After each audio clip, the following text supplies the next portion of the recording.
Alhamdulillah.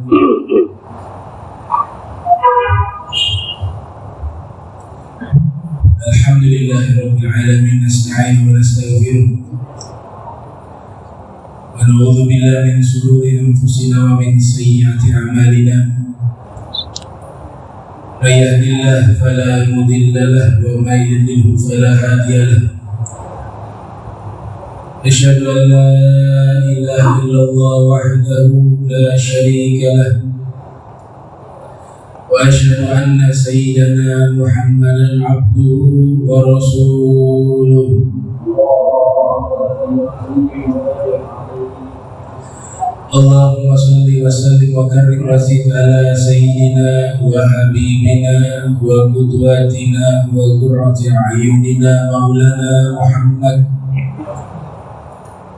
wa ala alihi wa sahbihi ajma'in, amma ba'du. Fa ya ayyuhan nas usikum wa nafsi bi taqwallah faqad faza man ittaqa. Subhanaka la ilma lana illa ma 'allamtana innaka antal alimul hakim. Rabbi ishrah li sadri wa yassir li amri wahlul 'uqdatam min lisani yafqahu qawli wasadid lisani wahdi qalbi bihaqqi sayyidina Muhammadin sallallahu alaihi wa alihi wa sallam.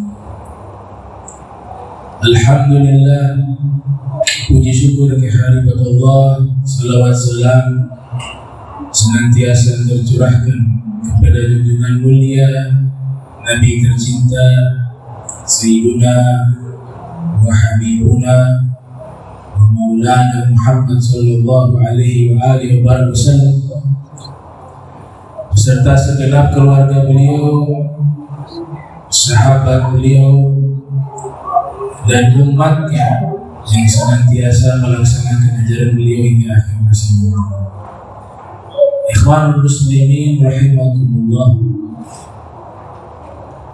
disebutkan di dalam Sahih Muslim satu riwayat yang sahih dari baginda Nabi SAW. Nabi bersabda, la yadkhulul jannata man kana fi qalbihi mithqalu dzarratin min kibr. Yang artinya tidak mungkin masuk ke dalam surga orang yang di dalam hatinya ada ukuran seberat zarrah dari kesombongan. Mungkin ini selaras dengan firman Allah di dalam Al-Qur'anul Karim. Allah Ta'ala berfirman, فَمَنْ يَعْمَلْ مِثْقَالَ ذَرَّةٍ خَيْرًا يَرَهُ وَمَنْ يَعْمَلْ مِثْقَالَ ذَرَّةٍ شَرًّا يَرَهُ. Maka siapa yang beramal seukuran biji atom, lafaz zarrah di sini kalau kita merujuk ke arti para ulama ahli bahasa Arab klasik, diartikan nablatun soghiratun, semut yang paling kecil itu namanya zarrah. Tapi kalau kita terjemahkan dengan kamus bahasa Arab kontemporer kekinian, itu artinya adalah atom. Nah, atom itu tak bisa dilihat dengan mata telanjang, harus menggunakan alat, saking kecilnya. Nah, zarrah di situ dimaknai sesuatu yang sangat kecil. Perbuatan baik yang kita lakukan itu akan terlihat nanti di hari kiamat, dan Allah akan memberikan balasan. Begitu juga perbuatan buruk, sekecil atom pun akan dilihat. Tapi bagi orang yang sudah bertobat ketika masih hidup di dunia, maka dihapus oleh Allah semua dosa kita, termasuk amalan-amalan buruk kita tidak akan diperlihatkan oleh Allah karena kita sudah bertobat di dunia ini. Yang dimaksud di ayat itu adalah dosa yang belum kita meminta ampun kepada Allah atau dosa yang berkaitan dengan manusia yang belum kita mendapatkan ridhonya manusia. Nah, hadis di atas tadi yang saya sampaikan di awal, kesombongan dalam hati seukuran biji atom. Dalam satu riwayat khardal, biji sawi, zarrah, mohon maaf, atom. Dalam riwayat yang lain khardal, seukuran biji sawi dari sifat sombong, atau seukuran atom dari sifat sombong yang ada di hati. Itu tidak mungkin orang ini masuk ke dalam surga. Dari struktur bahasa saja itu objeknya didahulukan. La yadkhulul jannata. Para pakar bahasa mengatakan kalau objeknya didahulukan, padahal biasanya di akhir setelah subjek, itu menandakan bahwa perkara ini adalah perkara yang Nabi inginkan kita untuk mengambil perhatian khusus terkait masalah ini. Dan makna kedua, orang sombong tidak mungkin berada di surganya Allah Subhanahu wa Ta'ala. Sebab itulah kita melihat Nabi memberikan definisi secara ringkas apa itu sombong. Beliau mengatakan batrul haq wa ghamdun nas. Sombong itu adalah menolak kebenaran dan menganggap remeh orang lain. Itu disebutkan dalam riwayat al-kibru batrul haq wa ghamdun nas.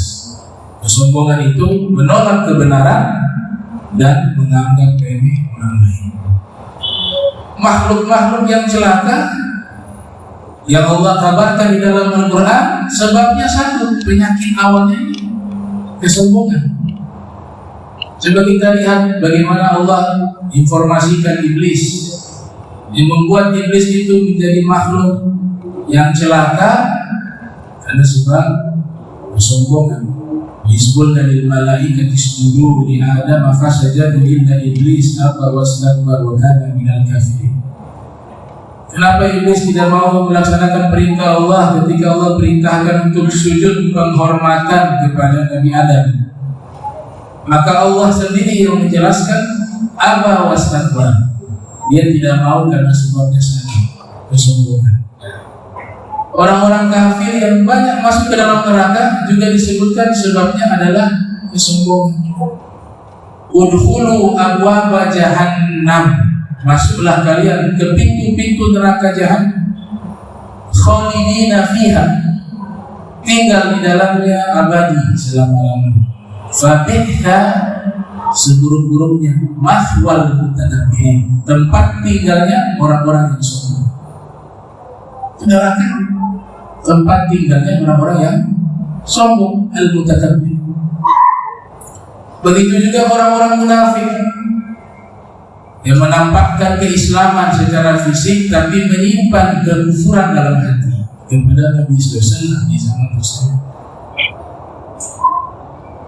Sudah diberikan pintu pengampunan untuk mereka, dan Nabi sendiri yang akan meminta ampun kepada Allah untuk mereka, orang-orang munafik. Allah abadikan di surat Al-Munafiqun, wa idza qila lahum ta'alu yastaghfir lakum Rasulullah lawaw ru'usahum wa ra'aitahum yasudduna wa hum mustakbirun sawa'un 'alaihim astaghfarta lahum am lam tastaghfir lahum la yaghfirullahu lahum innallaha la yahdi qaumal fasiqin. Ketika dipanggil mereka orang-orang munafik untuk Nabi beristighfar, memohon ampun kepada Allah untuk mereka, Nabi yang istighfar untuk mereka. Nabi mau merangkul mereka agar mereka menjadi orang beriman. Tapi apa realitanya?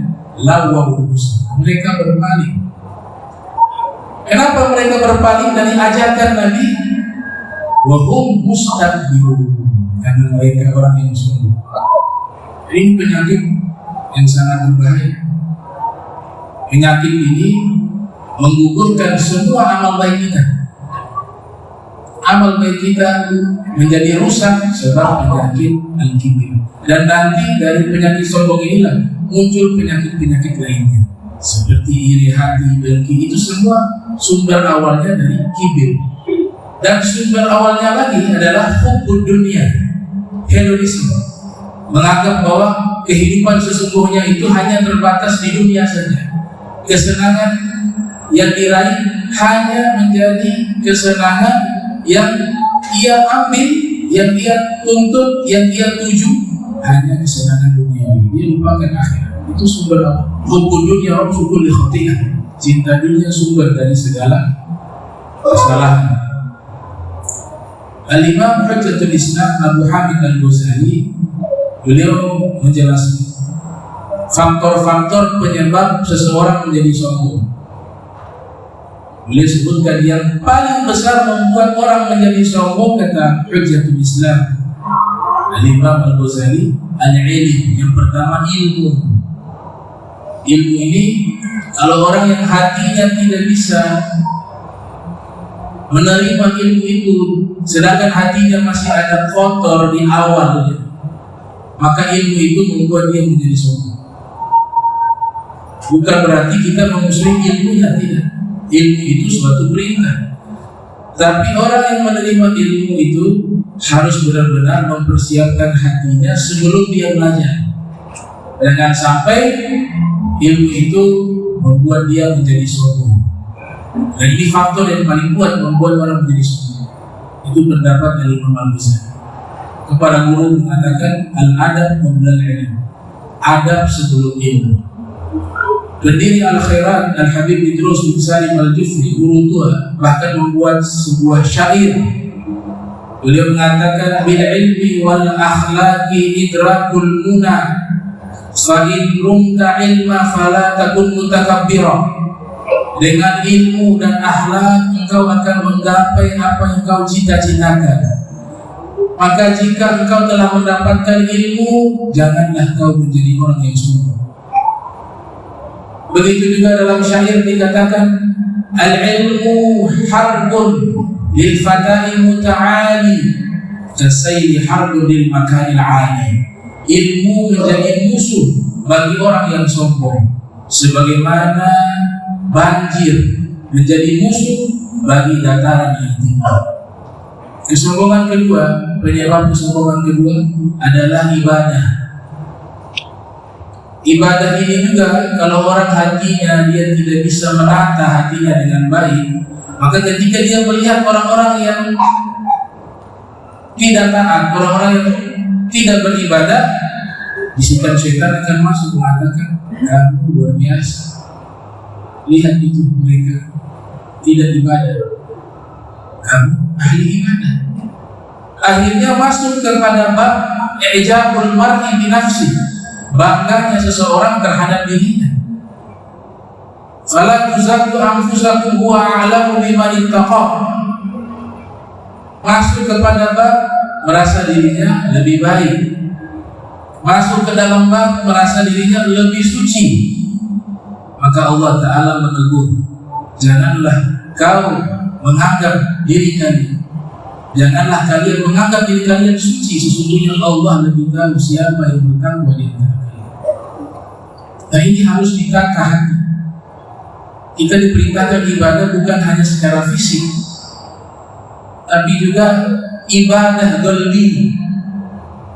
Ibadah secara hati juga perintah untuk menata hati. Dan penyakit paling berat adalah kibir. Bahkan Nabi mengumpamakan, nanti ahli ibadah ini kalau tidak bisa menjaga hatinya, dia sampai kepada level menganggap semua orang itu salah, semua orang itu binasa. Isqala rajulu halakan nas. Ketika ada pernyataan dipikir, oh ini semua nih yang ahli maksiat semuanya binasa, saya ahli ibadah, saya yang selamat, yang semuanya binasa. Apa jawaban Nabi? Kalau ada orang mengatakan kalimat tersebut, fahuwa ahlakuhum, maka yang mengatakan itu lebih binasa. Yang mengatakan itu lebih binasa. Penyebab kesombongan yang ketiga adalah al-mal, memiliki harta, kaya raya, atau memiliki jabatan. Ini juga membuat orang bisa menjadi sombong kalau dia tidak bisa menata. Padahal Semua ini ilmu, ibadah, kekayaan, kesuksesan dunia bukan dari hasil dirinya sebenarnya. Itu adalah pemberian Allah. Kau mau berusaha semaksimal mungkin dari usaha, tapi kalau Allah tidak tentukan engkau untuk berhasil, kau tidak akan bisa berhasil. Bukan dari kita, semua min fadlillah, dari karunia Allah Ta'ala. Maka tidak pantas menyombongkan hal itu, sedangkan yang berikan Allah, bukan dari kita. Di dalam riwayat dikatakan bahwa harta ini yang membuat lalai, membuat orang menjadi sombong, jabatan yang membuat orang menjadi sombong, dia sedang memuliakan sesuatu yang dihinakan oleh Allah. Bagi Allah itu tidak ada artinya. Man azzama ma haqqara Allah. Siapa orang yang mengagungkan sesuatu yang dihinakan oleh Allah, maka orang itu hina.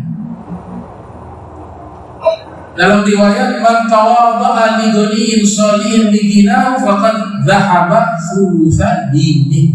Siapa yang merendahkan dirinya di hadapan orang kaya yang soleh, dicatat orang kaya yang baik, orang kaya yang soleh, bukan orang kaya yang jahat. Dia merendahkan diri di hadapan orang kaya yang soleh karena kayanya, bukan karena solehnya. Maka sepertiga agamanya itu lenyap, hilang. Karena bukan standar itu kemuliaan. Kita menilai orang itu mulia, dia miskin maupun kaya. Kalau orang itu soleh, orang itu baik, kita muliakan karena solehnya. Kita diperintahkan memuliakan siapapun tanpa harus melihat strata sosial, karena itu bukan standar kemuliaan. Setelah meninggal selesai, ukuran-ukurannya sama dengan yang lain. Masuk masjidnya juga demikian, safnya tidak dibeda-bedakan. Oh, yang kaya saf pertama, yang miskin saf akhir, tidak. Itu sebuah filosofi bahwa di hadapan Allah kita sama. Yang keempat, penyebab sombong adalah nasab, garis keturunan yang baik. Ada yang keturunannya nyambung kepada Nabi Muhammad. Ini pun dilarang untuk sombong. Bahkan ulama-ulama sendiri yang bergaris keturunan kepada Rasulullah, mereka ulama-ulama besar seperti Al-Habib Abdul Haddad dan ulama-ulama lainnya menyatakan summa la tantarra bin nasab la wala takana bikana abi watba fil hadi khairan nabi Ahmadil hadi ila sanami. Mereka katakan demikian, padahal mereka sudah ulama besar, ahli ibadah, ahli ilmu, dan garis nasabnya bersambung kepada Nabi. Tapi nasihat yang mereka sampaikan, jangan tertipu dengan nasab, jangan merasa puas dengan nasab kalian, tapi ikutilah petunjuk Nabi Muhammad SAW. Ikutilah jalan beliau, Ahmad al-Hadi ila sanad. Jadi teladan. Nasab raja jadi sombong, nasabnya keningrat jadi sombong. Tidak, ini anugerah yang Allah berikan, tanggung jawab, bukan untuk disombongkan. Dia punya tanggung jawab besar. Orang-orang yang punya bernasab mulia itu diberikan tanggung jawab besar, bukan untuk disombongkan. Dan yang terakhir adalah orang yang secara fisik indah, laki-laki ganteng, perempuan cantik. Ini juga faktor penyebab kesombongan. Tapi yang paling tertinggi tadi disebut oleh Imam Ghazali adalah ilmu, kemudian ibadah, kemudian harta jabatan, kemudian yang keempat nasab, dan yang kelima keindahan fisik.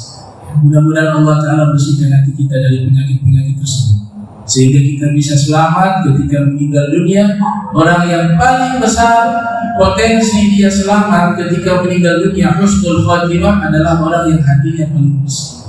Orang yang selamat di alam kuburnya sampai di yaumil qiyamah adalah orang yang hatinya bersih. Ibadah semua wajib ditunaikan, tapi tujuan utamanya untuk merubah hati kita menjadi hati yang bersih. Yauma la yanfa'u malun wa la banun illa man ata Allah biqalbin salim. Hari di mana tidak bermanfaat harta dan anak turunannya kecuali orang yang datang berjumpa dengan Allah membawa hati yang selamat dari penyakit-penyakit hati. Barakallahu li wa lakum fil Qur'anil Karim wa nafa'ani wa iyyakum bima fihi minal ayati wal hikmati. وتقبل مني ومنكم تلاوته انه هو السميع العليم. اقول قولي لي وللمسلمين والمسلمات والمؤمنين والمؤمنات الاحياء منهم والاموات فاستغفروه انه هو الغفور الرحيم.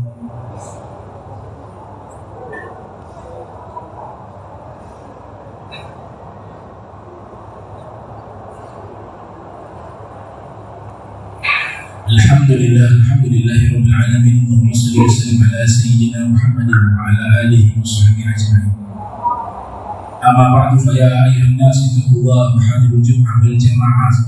وقال الله سبحانه وتعالى يا ايها الذين امنوا اذا نودي للصلاه من يوم الجمعه فاسعوا الى ذكر الله ومن بين ذلكم خير لكم ان كنتم تعلمون.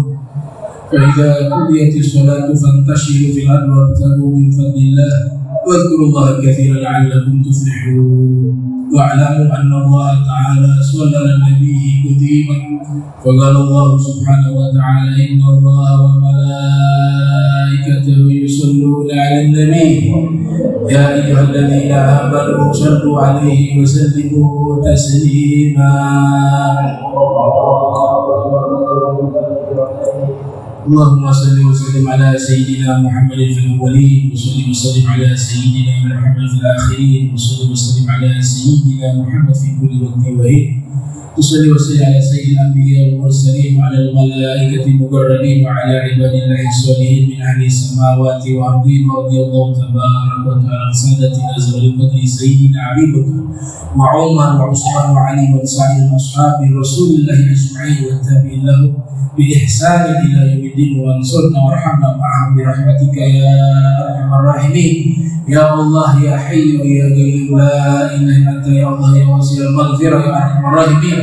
اللهم ادفع عنا والمسلمين الغلاء والبلاء والوباء والفحشاء والمنكر والسيوف المختلفة والشدائد والمحن ما ظهر منها وبطن من بلدنا هذا خاصة ومن بلدان المسلمين عامة إنك على كل شيء قدير. اللهم اغفر للمسلمين والمسلمات والمؤمنين والمؤمنات الأحياء منهم والأموات يا قاضي الحاجة يا رب البرية يا رب العالمين. اللهم انصر إخواننا مسلمين في فلسطين.